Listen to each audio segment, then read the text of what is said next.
Hello, future officers. Welcome to our top 10 questions for what? For your prelims of UPSC preparation, right? तो हमारे जो top 10 questions होंगे वो daily यहाँ पे आने वाले हैं. इनफैक्ट अगर आपने यूपीएससी प्रीलिम्स का पेपर देखा है तो भाई 50% पूरा यूपीएससी प्रीलिम्स का पेपर आपके करंट इवेंट्स में से आया है, हॉट टॉपिक्स में से आया है, ठीक है, जिसको हमारी लैंग्वेज में लफड़ा बोलते हैं, राइट? तो जहां जहां लफड़े हो रहे हैं यूपीएससी वहां पहुंच जाता है और बोलता है कि चलो भाई बच्चों को बढ़िया बढ़िया क्वेश्चन यहाँ पे देते हैं. तो टेंशन नॉट, हम यहाँ पे सीरीज आपके लिए लेकर आए हैं. जब भी कोई लफड़ा आएगा तो हम यहाँ पे डेली यहाँ पे उससे रिलेटेड टॉप 10 प्रैक्टिस क्वेश्चंस यहाँ पे करने वाले हैं, वो भी बहुत ही स्पीड में, ठीक है, कोई टाइम वेस्ट नहीं होगा. तो चलो फटाफट से हम देखते हैं, ठीक है. क्वेश्चन टाइम देखने से पहले आज का लफड़ा अनलॉक करते हैं. तो आज का लफड़ा क्या पर है कि भाई जो डीएमके गवर्नमेंट है, ठीक है, किसकी? तमिलनाडु की, ठीक है. तो डीएमके गवर्नमेंट ने यहाँ पे रेजोल्यूशन पास कर दिया है और बोला है कि भाई एजुकेशन को हमें क्या करना है, हमें वापस से कॉन्करेंट लिस्ट के अंदर से उठाकर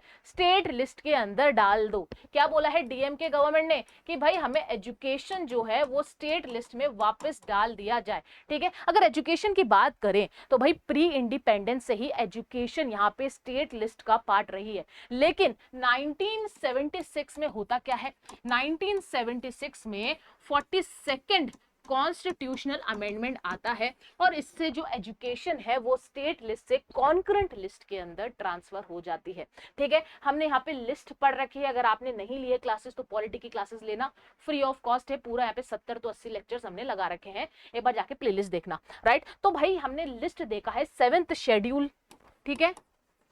तो आपको क्या क्या पता होना चाहिए जब आप क्वेश्चन आंसर करें?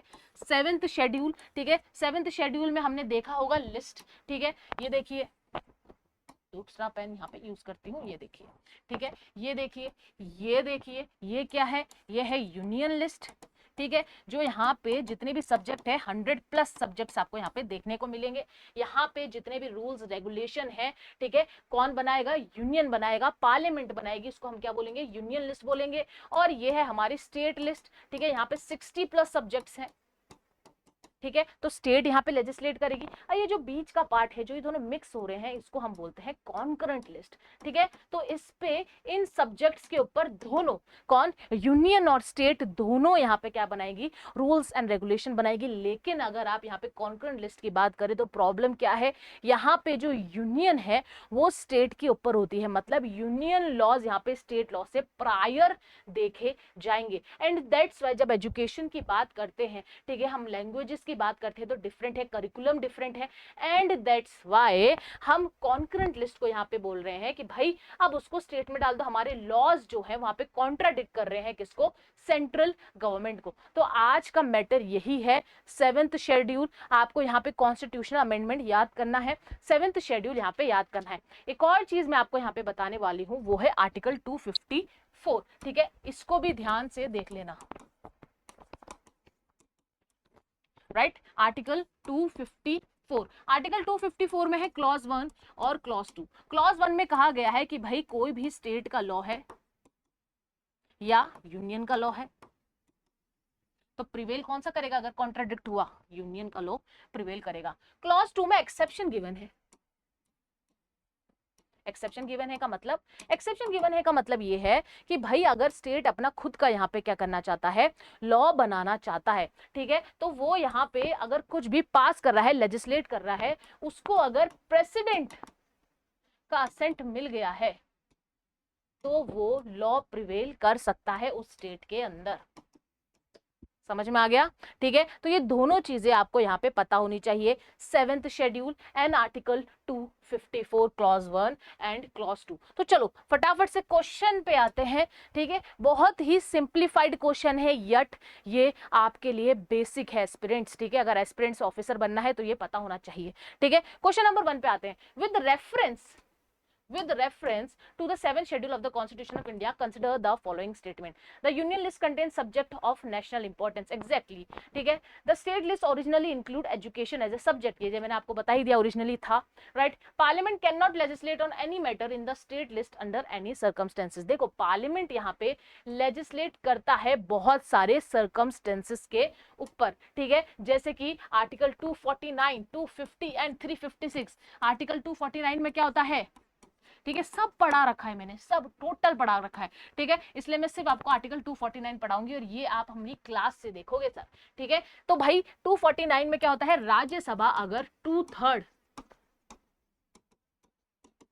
मेजॉरिटी से क्या करती है, पास करती है कि भाई आप यहाँ पे क्या, सेंटर यहाँ पे स्टेट के ऊपर रूल्स एंड रेगुलेशन लॉज बना सकता है, तो ऐसी कंडीशन में बना सकता है, सेंटर प्रिवेल कर सकता है, उसको आर्टिकल 249 में कहते हैं। एक और यहाँ पे एडिशन पॉइंट बनाती हूँ, ये सिर्फ 1 ईयर के लिए ही होगा, मतलब हर साल इसको एक्सटेंड करना होगा, और ये आर्टिकल 249 पे गिवन है।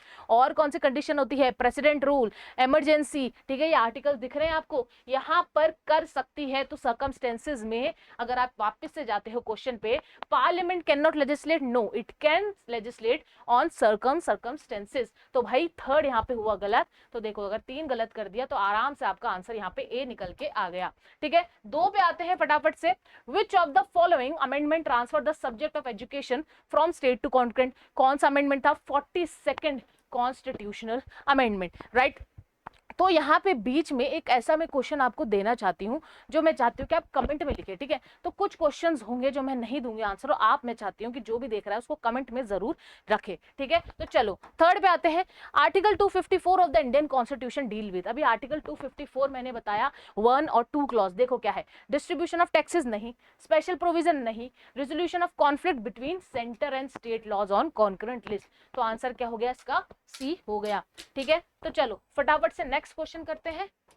Fourth, which of the following entries currently remain in the concurrent list, ठीक है। तो कौन कौन से एंट्री है जो कॉन्करेंट लिस्ट के अंदर है, देखो जो पब्लिक ऑर्डर है ना सर, ये स्टेट लिस्ट का पार्ट है, ठीक है। तो भाई ये थर्ड आप बिल्कुल हटा दीजिए, ये हटा दीजिए। क्रिमिनल प्रोसीजर है, एजुकेशन है, इनफैक्ट फॉरेस्ट है।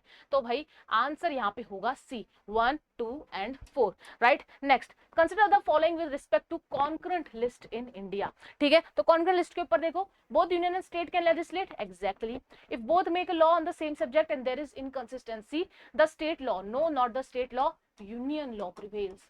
तो भाई सेकंड यहाँ हुआ गलत, ये देखिए, और आंसर आपका 1, ठीक है। Education, forest and criminal fall under the concurrent list, ठीक है। फटाफट से 6th देखते हैं, विच of the following countries has federal structure. देखो फेडरल स्ट्रक्चर हमने कहां से बोरो करा था, हमने करा था कैनेडियन मॉडल से, ठीक है।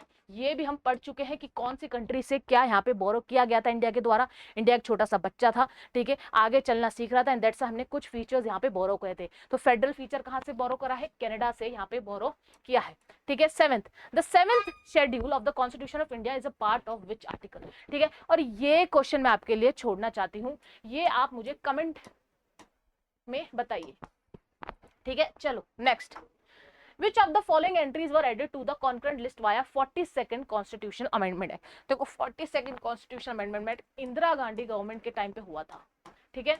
और उस टाइम पे बहुत सारे सब्जेक्ट स्टेट से कॉन्करेंट लिस्ट में ट्रांसफर कर दिए गए थे, ठीक है, जैसे कि education, forest, production of wild life, बल्कि जो बैंकिंग है ये क्या है, यूनियन लिस्ट के अंदर है, ठीक है। तो ये कोई ट्रांसफर नहीं हुआ था, तो 4th हटा दो, 4th हटा दो, ठीक है। तीनों यहाँ पर है, तो बी यहाँ पर आंसर होने वाला है, ठीक है।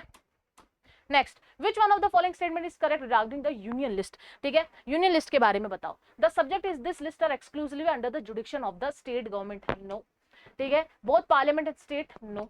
Only parliament can legislate on subject in this, exactly, सिर्फ पार्लियामेंट का ही हक है, ओनली हक ऑफ पार्लियामेंट, ठीक है। तो पार्लियामेंट का ही यहाँ हक है। Next, which of the following condition allow the parliament to legislate on matter in the state list, ठीक है। तो कौन कौन से मैटर है जहाँ पे लेजिस्लेट कर सकता है, when a resolution is pass by the Rajya Sabha, exactly, during national emergency, exactly, when president rule, exactly, to implement international treaties under article 253 as well, right. तो सारे ऐसे आपको ऑप्शन दिखेंगे जहां पे यूनियन यहाँ पे क्या कर सकता है, स्टेट के ऊपर लेजिस्लेट कर सकता है, मतलब यूनियन का दबदबा यहाँ पे बना रहेगा, ठीक है। तो ऑल हेल यूनियन इन, अगर आप देखते हो आर्टिकल्स के अंदर डिफाइन है, क्योंकि हम इंडिया ने क्या करा था, federal nature with unitary tilt के अंदर फोकस किया था, एंड दैट्स व्हाई यहाँ पे आंसर होगा डी, ऑल, ठीक है। तो इसी तरीके से हम यहाँ पे शॉर्ट टाइम में टोटल 10 क्वेश्चन, टॉप 10 क्वेश्चंस लगाएंगे। डेली ये क्वेश्चंस होने वाले हैं, ठीक है।